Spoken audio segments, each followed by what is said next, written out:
ये बात उन दिनों की है जब गौतम बुद्ध आत्मज्ञान की खोज में तपस्या कर रहे थे।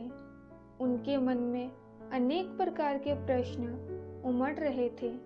उन्हें सभी प्रश्नों का उत्तर चाहिए था, लेकिन अनेक प्रयासों के बाद भी उन्हें सफलता नहीं मिली।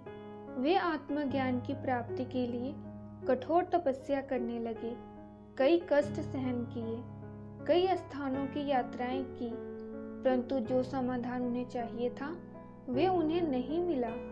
एक दिन उनके मन में कुछ निराशा का संचार हुआ।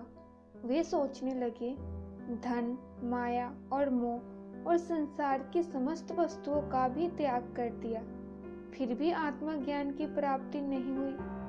क्या कभी मैं आत्मज्ञान प्राप्त कर सकूंगा? मुझे आगे क्या करना चाहिए?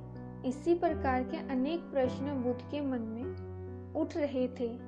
तपस्या में सफलता की कोई किरण दिखाई नहीं दे रही थी और इधर बुद्ध ने प्रयासों में कमी नहीं छोड़ी थी।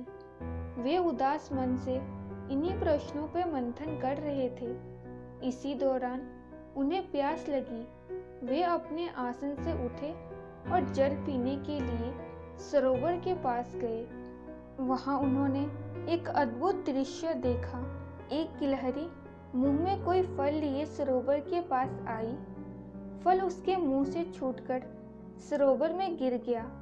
गिलहरी ने देखा, फल पानी की गहराई में जा रहा है। गिलहरी ने पानी में छलांग लगाई। उसने अपना शरीर पानी में भिगोया और बाहर आ गई। बाहर आकर उसने अपने शरीर पर लगा पानी झाड़ दिया और पुनः सरोवर में कूद गई। उसने यह क्रम जारी रखा। बुद्ध उसे देख रहे थे, लेकिन गिलहरी इस बात से अनजान थी। वह लगातार प्रयास कर रही थी। बुद्ध सोचने लगे, ये कैसी गिलहरी है?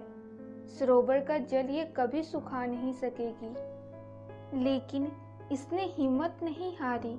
यह पूरी शक्ति लगाकर सरोवर को खाली करने में जुटी रही।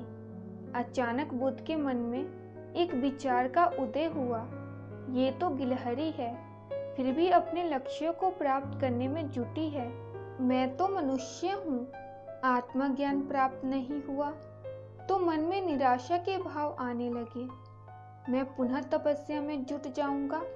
इस प्रकार महात्मा बुद्ध ने गिलहरी से भी शिक्षा प्राप्त की और तपस्या में जुट गए।